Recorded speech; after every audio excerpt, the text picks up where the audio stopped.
زۆر باشە مامۆستا بەردوخی کێسە کورتی دایەتی بە تایبەت لە ڕۆژئاوای کوردستان تۆڕە کۆمەڵایەتیەکان تا چەند توانیویانە ڕۆڵ و کاریگەریان هەیە لەم بابەتەیە؟ وڵا بێگومان زۆر کاریگەری هەیە. خۆشبەختانە ئێمە ئێستا لە سەردەمێک ئاژین کە ئەمنەوە تازەیە پێڵێنەوەی ئایپاد و نەوەی دیجیتەڵی ئەمنەوەیە بەڕاستی توانی شۆڕشەکە تازە کاتەوە، یعنی خوێن باتەوە بە ئەو شۆڕشەی کە دەمێک بوو بەڕاستی کورد وەکو یەک دەنگ و یەکگرت و وەکو نەتەوەیەک دەنگی خۆی نەگەیاند بۆ دنیا.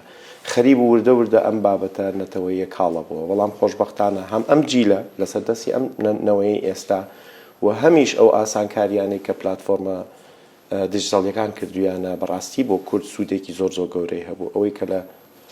بینیمان 14 ڕۆژ کورد لە هەموو جیهانانە سەر شەقامەکان بوو بەڕێبەرایەتی بە خۆشبەختیەوە شاری سلێمانی کە دەنگی کورد لە هەموو شوێنێکا بگەێنێتە دنیا و ئێمە چاڵنجێکیشمان کرد لە 25 مانگی یەکا کە ئەو ڕۆژە بوو کە بەڕاستی ئێمە یعنی هێشتا نیوەی ئاخر ڕۆژی خەڵکی سلێمانی هاتبووە دەرەوە، بەڵام زۆر قەرەباڵغ بوو هێشتا. لەو ڕۆژەیە ئێمە توانیمان لە 1 سەعاتە لە 1 تەوقیتە کورد لە هەموو دنیاە یەک وشە بڵێ کوردن ئەم من کوردم، حتا ئەوەی کە باریێری ینی ڕێگری زمانەوانی و دیالکتیشی تێپەڕان، ینی گەشتە شوێنێک کە ئیتر هەموو کورد لە هەموو جیهانە لە 1 تەوقیتە لە شەقامەکانی هەموو دنیاە بە جیهانی ود بە دەوڵەتەکانی ود